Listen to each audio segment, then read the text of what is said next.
नमस्कार दोस्तों, मैं संजीव कुमार वर्मा, सह आचार्य एसपीसी गवर्नमेंट कॉलेज अजमेर से आप लोगों से मुखातिब हूँ।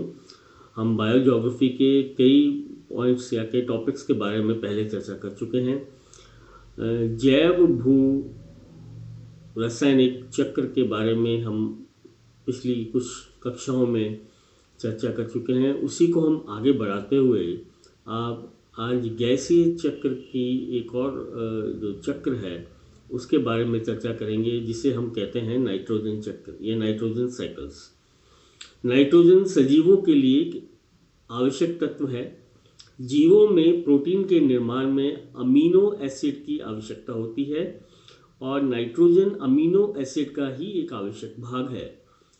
प्रकृति में नाइट्रोजन या N2 गैस स्वतंत्र अवस्था में पाई जाती है। वायुमंडल में इसकी मात्रा 78.9% है, जो कि सर्वाधिक है। इसमें प्रचुर मात्रा में उपलब्ध होते हुए भी जीवधारी से सीधे ग्रहण करने में सक्षम नहीं होते हैं।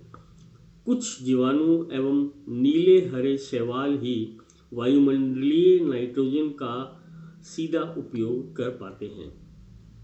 नाइट्रोजन पौधों एवं प्राणियों की वृद्धि तथा विकास के लिए अत्यंत महत्वपूर्ण है। इसकी आवश्यकता अमीनो अम्ल, प्रोटीन, एंजाइम, क्लोरोफिल एवं न्यूक्लिक अम्ल की संश्लेषण से में भी पड़ती है। ये वातावरण में 7 रूपों में पाई जाती हैं। सेवन उसके जो रूप है वो इसमें मिलते हैं। पहला कहलाता है आणविक नाइट्रोजन, जिसको N2 कहते हैं।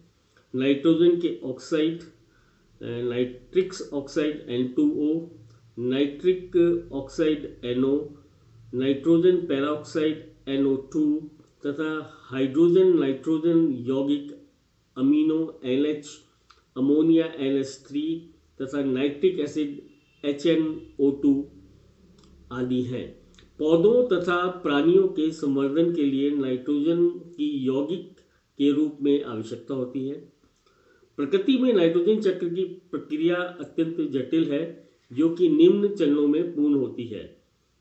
नाइट्रोजन चक्र की जो प्रक्रिया हैं उनके बारे में आज हम चर्चा करेंगे।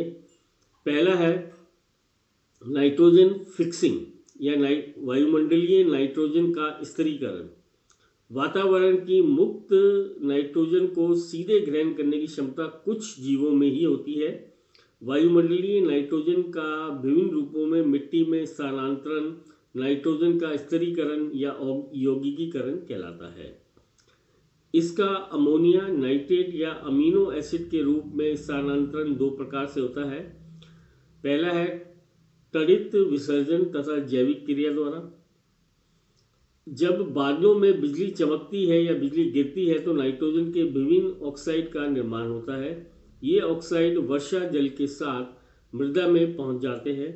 जैविक क्रिया द्वारा स्थिरीकरण में विशेष जीवाणु राइजोबियम, लेगुमिनोसेरम, क्लोस्ट्रिडियम आदि नीली हरी शैवाल सहायक होती है।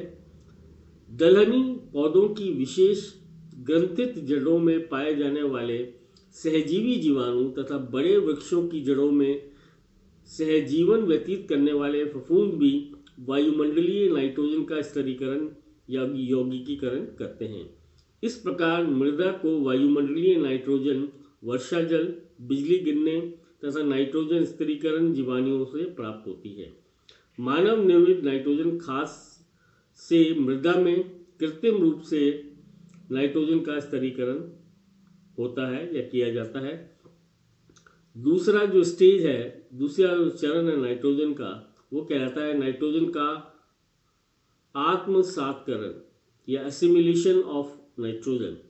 मृदा में नाइट्रोजन का खनिजीकरण तथा नाइट्रीकरण होने से नाइट्रोजन ऐसे रूपों में स्थानांतरित हो जाती है कि पौधे उसे जड़ों द्वारा आसानी से ग्रहण कर सकें।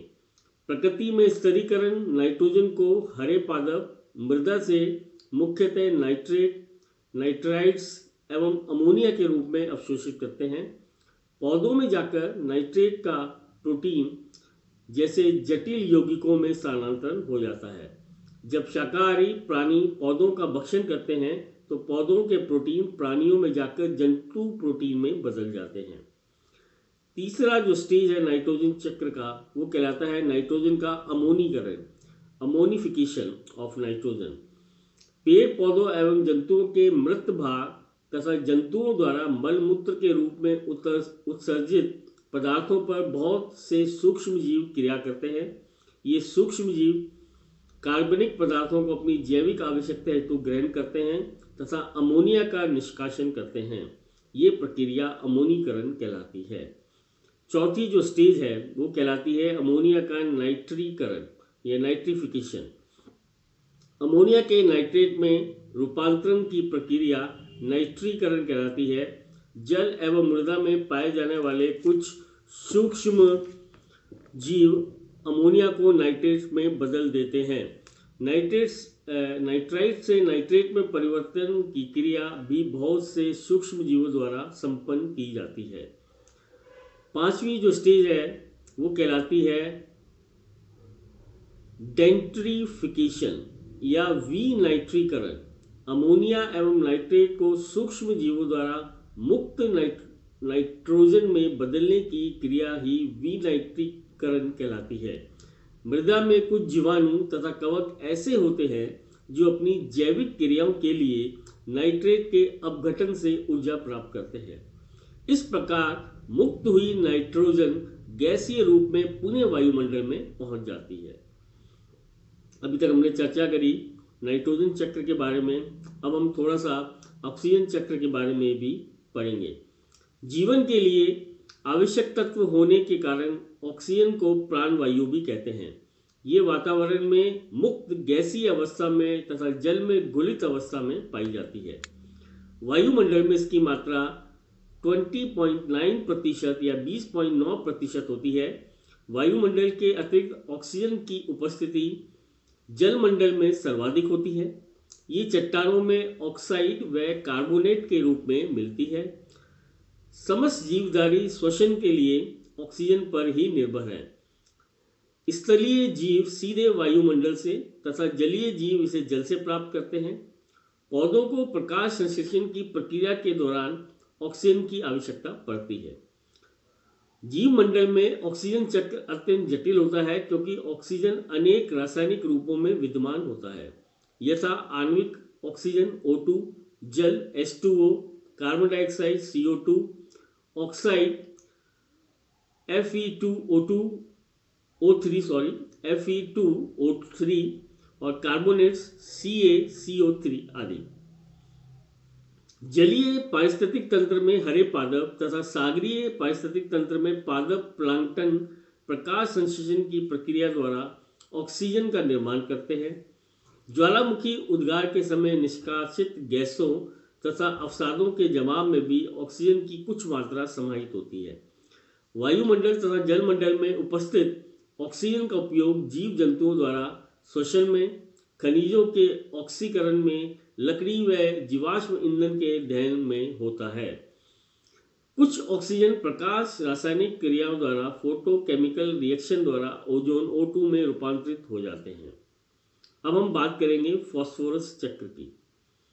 फास्फोरस जीवधारियों के लिए एक आवश्यक तत्व है। इसे जल के बाद जीवमंडल का दूसरा सर्वाधिक महत्वपूर्ण तत्व माना जाता है।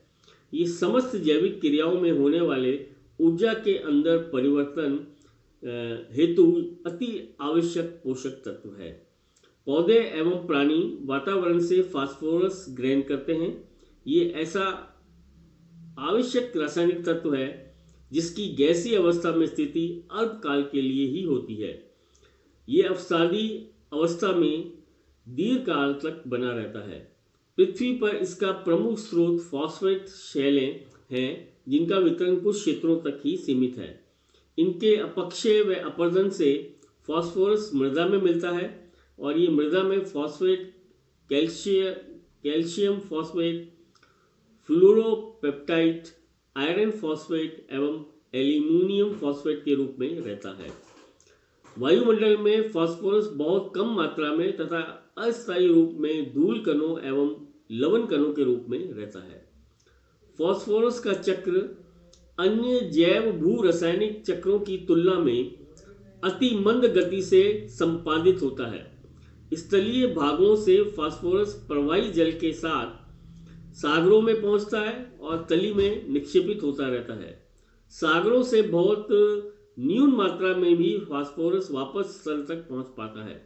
पृथ्वी पर उपस्थित फास्फोरस का वास्तव में मात्र 10% ही चक्रीय भ्रमण में सम्मिलित होता है। पौधे मृदा से फास्फोरस का अवशोषण ऑर्थोफॉस्फेट के रूप में जड़ों से करते हैं। पौधों से ये खाद्य श्रृंखला के विभिन्न पोषण स्तरों के जीवों में पहुंचता है। समुद्रों में फास्फोरस की अधिकता पाई जाती है। तटीय भागों में लहरों के वेग के कारण ऊपर उछलते जल के साथ फास्फोरस भी स्थल तक पहुंच जाता है। समुद्री जीवों में ये कार्बनिक रूप में पर्याप्त मात्रा में मिलता है। जब मानव या अन्य स्थलीय प्राणी जलीय जीवों का भक्षण करते हैं तो उनमें फास्फोरस का अल्प भाग स्थानांतरित हो जाता है। मृत पौधों एवं प्राणियों से अपघटकों द्वारा फास्फोरस पुनः वातावरण में मिल जाता है। ये मानव द्वारा निर्मित रासायनिक उर्वरकों का एक प्रमुख घटक होता है। उपयुक्त विभिन्न प्रकार के चक्रों के माध्यम से स्थलीय एवं जलीय पारिस्थितिक तंत्र नियमित रूप से संचालित होते रहते हैं। संतुलित जैव भू रासायनिक चक्र पर्यावरण को संतुलित रखता है। इस प्रकार हमने पढ़ा कि जो बायोजियो केमिकल चक्र है उनमें किस प्रकार विभिन्न चक्रों में ऊर्जा का प्रवाह रहता है और किस प्रकार ऊर्जा का प्रवाह पोषण स्तरों तक पहुंचता है और फिर अपघटकों में कन्वर्ट होके वापस वायुमंडल में किस प्रकार ये गैसीय प्रवाह पहुंचता है। धन्यवाद।